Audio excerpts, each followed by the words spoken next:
Witam Państwa, nazywam się Ewa Gierula, jestem dyplomowanym dietetykiem holistycznym i psychodietetykiem, a także autorką książek Poradnika Zdrowe Dzieci, książki popularno-naukowej Żywność a zdrowie człowieka, a także książki kucharskiej i poradnika Zdrowa Rodzina. Zapraszam do mojego gabinetu dietetycznego dzieci, dorosłych i całe rodziny. Opowiem Państwu dzisiaj o mojej ofercie konsultacji dietetycznych, a w szczególności o tak zwanym kompleksowym pakiecie konsultacji. Co to jest? Są to konsultacje przeznaczone przede wszystkim dla osób z problemami zdrowotnymi, bo takie właśnie osoby stanowią większość moich klientów. Choć oczywiście osoby, które chcą zadbać o profilaktykę zdrowotną i zgłaszają się do mnie właśnie po to, pomimo że świetnie się czują, ale mają świadomość, że należy już teraz zadbać o to, aby w przyszłości dobrze się czuć i aby funkcjonować dobrze do końca życia, więc takie osoby jak najbardziej są mile widziane, ale dla nich ten pakiet konsultacji niekoniecznie musi być przeznaczony. Natomiast wracając do samego pakietu, co to jest? To jest według mojego doświadczenia najbardziej optymalna opcja serii konsultacji, która ma zapewnić pacjentowi bądź jego opiekunowi samodzielność, to znaczy nie skazywać go na wieczne powroty do dietetyka i wieczne układanie jadłospisów u dietetyka, ale na zaznajomienie się ze własnym organizmem, z jego potrzebami, z jego reakcjami na pokarm i nie tylko na pokarm. O tym będę za chwileczkę mówić bardziej szczegółowo.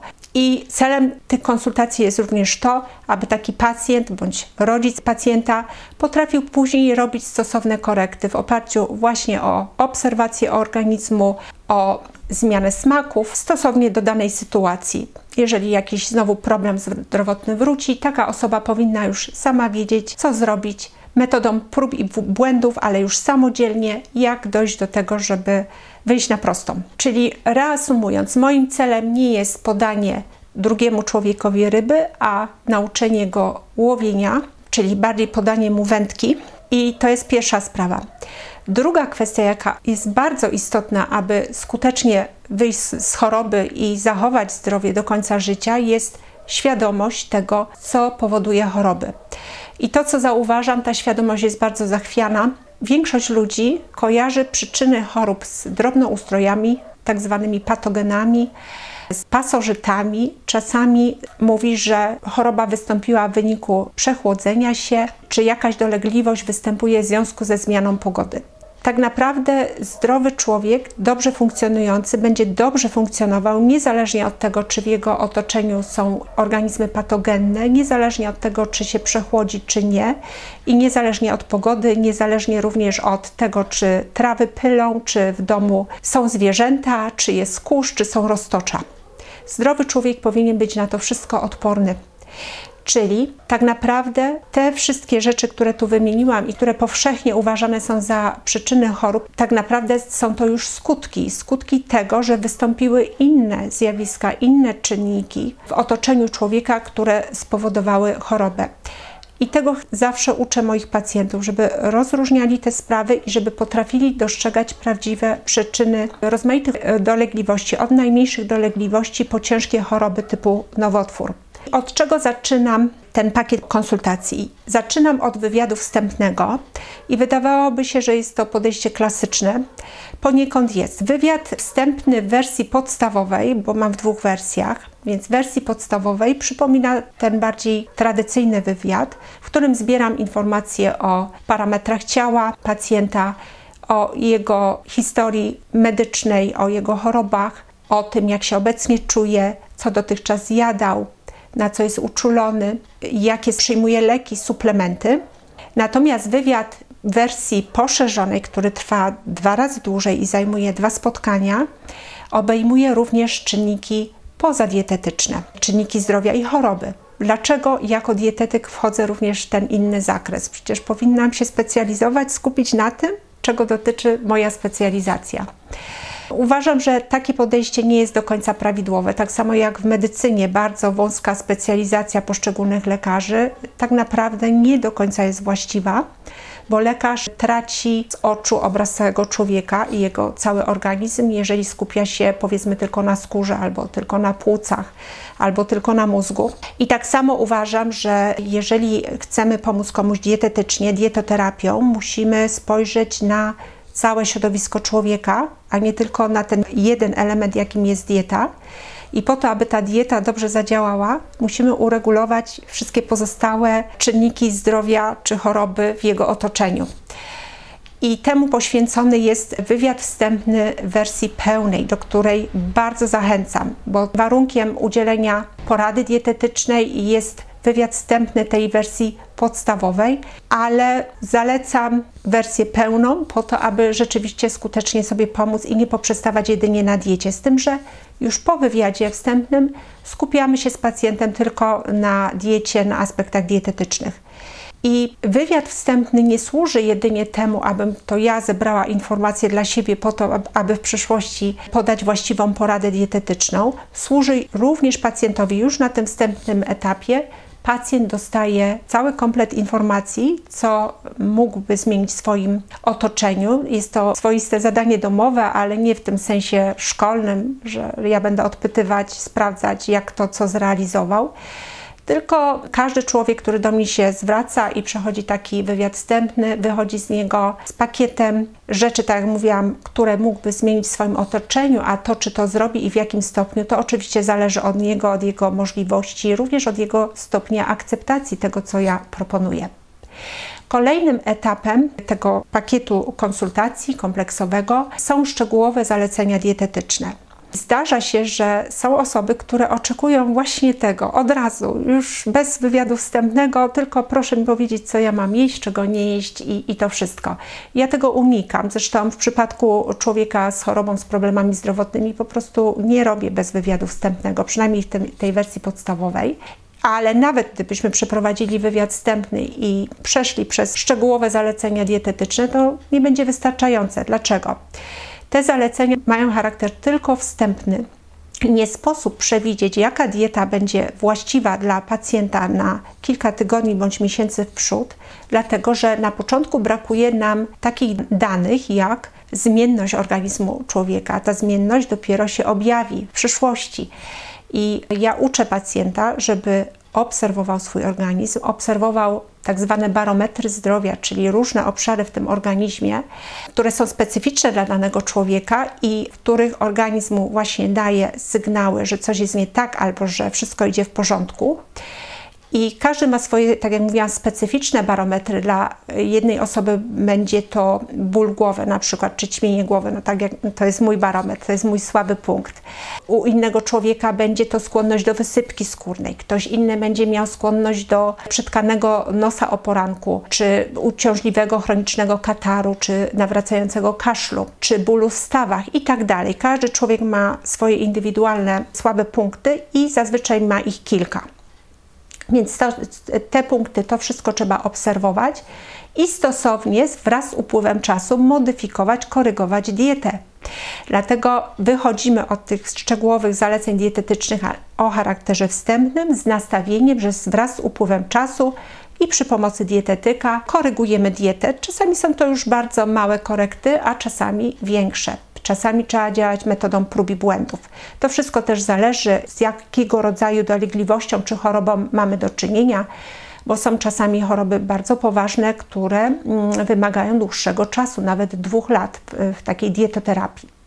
Wracam do kompleksowego pakietu konsultacji. Drugim etapem tego pakietu są szczegółowe zalecenia dietetyczne. Co dalej?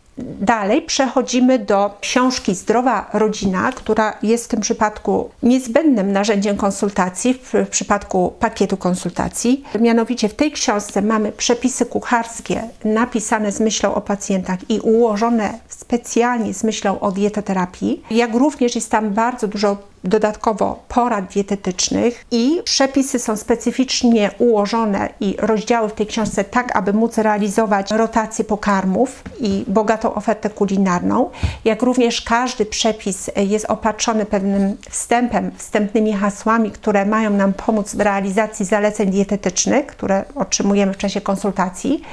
Na końcu książki jest kilka indeksów potraw indeksach, każdy indeks pod trochę innym kątem skonstruowany i służący również dietoterapii.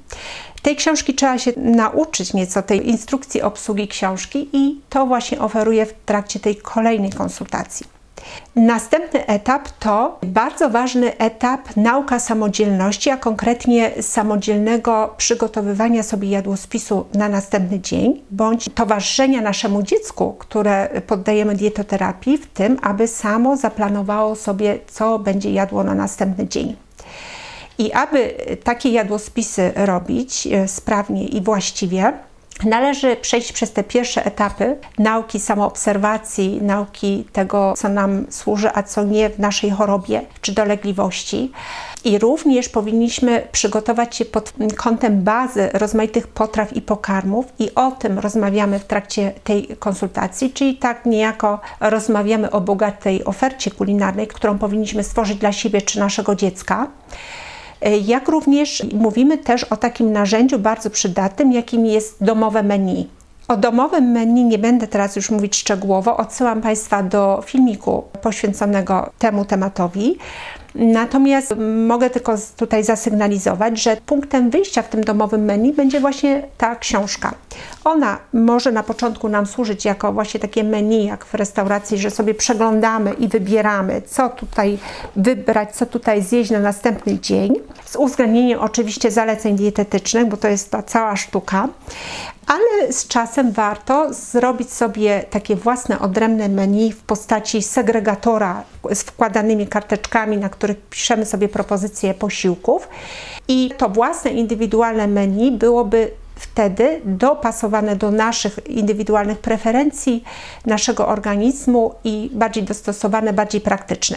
To nie jest jakiś bezwzględny wymóg w całej dietoterapii, żebyśmy tworzyli to domowe menu, ale to jest tylko propozycja, uważam, że pewne ułatwienie. I o tym wszystkim mówimy na tym etapie właśnie kolejnym konsultacji. Co dalej? Dalej następuje chyba najbardziej praktyczna część konsultacji, która też wymaga tego przygotowania wcześniejszego. Od razu uprzedzam dla tych niecierpliwych, że nie warto zaczynać właśnie od tej najbardziej praktycznej, dlatego że się pogubimy.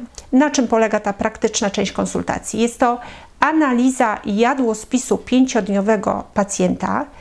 Pacjent bądź opiekun pacjenta przysyła mi przez 5 kolejnych dni, każdego ranka, wcześnie rano, taki raport, w którym zapisuje, co zjadł, co spożył w dniu poprzednim, jak się czuł w tym dniu, jak przespał noc, jak się czuł rano, bo tak zwany objaw poranny jest też bardzo ważnym barometrem tego, czy właściwie idziemy z dietą, czy nie, czy coś trzeba poprawić, czy jest w porządku. I ja przekazuję na początku tego etapu konsultacji pacjentowi specjalny formularz, w którym też tam są wyjaśnienia, rubryki, wie dokładnie pacjent, co wpisywać. I również tam są spisane jego indywidualne barometry zdrowia, które ja indywidualnie przygotowuję na podstawie wywiadu wstępnego. I później ja otrzymuję taki raport, czyli wiem, co pacjent spożył, wiem, jak się czuł i opisuję to, robię swoje uwagi, wprowadzam pewne ewentualnie propozycje zmian. Jeżeli wszystko dobrze idzie, są dobre, widzę, wybory, pacjent dobrze sobie radzi, to oczywiście to też zaznaczam, bo to jest bardzo ważne, abyśmy wiedzieli, co robimy dobrze. I to trwa 5 dni. I kolejnym etapem, już końcowym, takim szlifem bym powiedziała, jest analiza 15-dniowego jadłospisu, z tym, że tutaj spisywanie tego jadłospisu wygląda troszeczkę inaczej. Ten raport jest jednorazowy, zawiera informacje z 15 dni, co pacjent jadł, z tym, że w takim ułożeniu bardziej ogólnym i ja tutaj bardziej oceniam całościowo ten jadłospis, czy nie było tam jakichś nadmiarów, czy nie było niedoborów, czy była właściwa rotacja. Także troszeczkę pod innym kątem to analizuję i też opisuję i odsyłam pacjentowi. Jak widać, do tych konsultacji potrzebny jest edytor tekstów, na przykład Word, może być też inne, są darmowe edytory tekstów.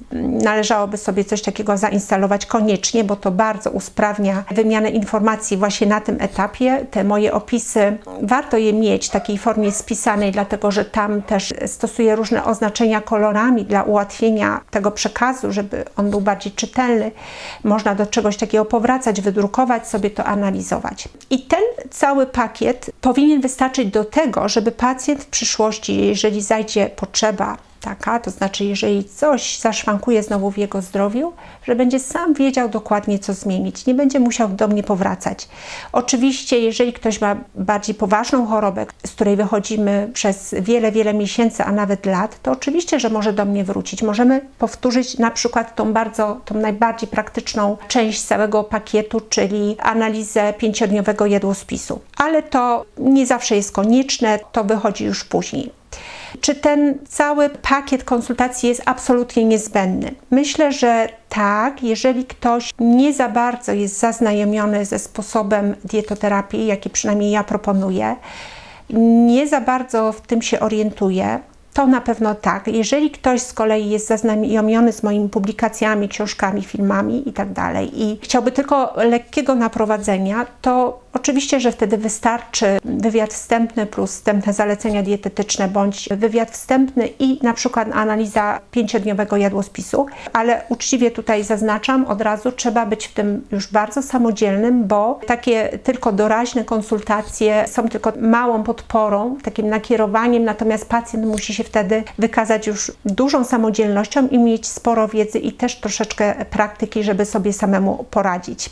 Generalnie, tak jak mówiłam, celem moich konsultacji jest to, aby pacjent się usamodzielnił, żeby przestał być pacjentem, żeby do końca życia sobie radził sam, czyli żeby umiał posługiwać się wędką, a nie otrzymywał gotową rybę na talerzu. I to, co też mówiłam na początku, jeszcze raz podkreślę, bardzo ważna jest świadomość przyczyn chorób i uważam, że w naszym społeczeństwie ta świadomość co do prawdziwych przyczyn chorób jest bardzo niska. To znaczy jest pewna dezinformacja co do przyczyn chorób, jest mnóstwo tych tak zwanych pozornych przyczyn, które tak naprawdę są już skutkami tych czynników, które naprawdę powodują choroby.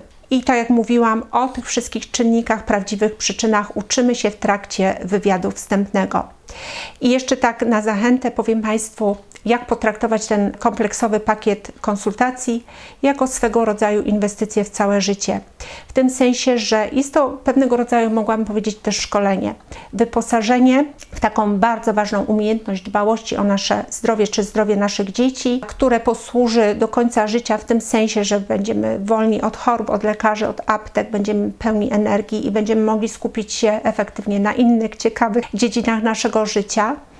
I oczywiście, że przejście tego całego pakietu wiąże się z pewnymi nakładami czasu, wysiłku, również pieniędzy, nie ukrywam tego. Niemniej jest to coś skończonego, jest to coś zamkniętego, coś, co daje już pewną gwarancję. I sprawdziło się to w moim życiu. Ja oczywiście nigdy tego rodzaju konsultacji nie robiłam w własnej rodzinie, bo ja po prostu sama prowadziłam tą moją rodzinę i to metodami prób i błędów przez lata. Sama się uczyłam tych wszystkich rzeczy, które teraz Państwu gotowe przedstawiam. I to, co mnie bardzo zaskoczyło, to niesamowita samodzielność dzisiaj już nastoletnich moich dzieci. Jedno z dzieci jest już dorosłe. W tym, jak sobie przygotowują posiłki. I to już nawet nie chodzi o to, że same dużo gotują i większość tych posiłków wolą po prostu same sobie przygotowywać, bo tak wolą, mają takie preferencje. Oczywiście czasami jemy wspólne posiłki, nie ma problemu. Też wiele nawzajem dla siebie gotujemy. Na przykład mój syn przygotowuje mięso dla całej rodziny i ja albo moja córka gotujemy duże, olbrzymie gary zup, którymi się później wzajemnie częstujemy, dzielimy się tym. Mój mąż na przykład jakąś potrawkę, surówkę zrobi większej ilości, czy ugotuje większej ilości kaszę gryczaną, czy syn ugotuje większej ilości ziemniaki i tak dalej. Więc my się w ten sposób wspieramy, czasami spotykamy się na wspólnych posiłkach, a tak w większości przypadków, w cudzysłowie, każdy sobie rzepkę skrobie, każdy jest zadowolony, bo je to, co chce. I to, co zauważyłam, dzieci same, spontanicznie, niemalże automatycznie i w sposób naturalny rezygnują nieraz z pewnych pokarmów i przerzucają się na inne, bo zauważają związek z własnym organizmem, z reakcjami organizmu. I na przykład może się zdarzyć, że któreś z nich powie: oj, obrzydły mi jajka, muszę przestać jeść jajka, chyba bardziej pójdę w mięso. Albo muszę ograniczyć zboża, bo troszeczkę mnie muli, spada mi energia. Jak ostatnio dosyć dużo jadłem czy jadłam zbóż, gorzej się czuję. Albo oj, chyba muszę na chwilę zrobić sobie przerwę od suszonych owoców albo od miodu, bo gryzie mnie w gardle.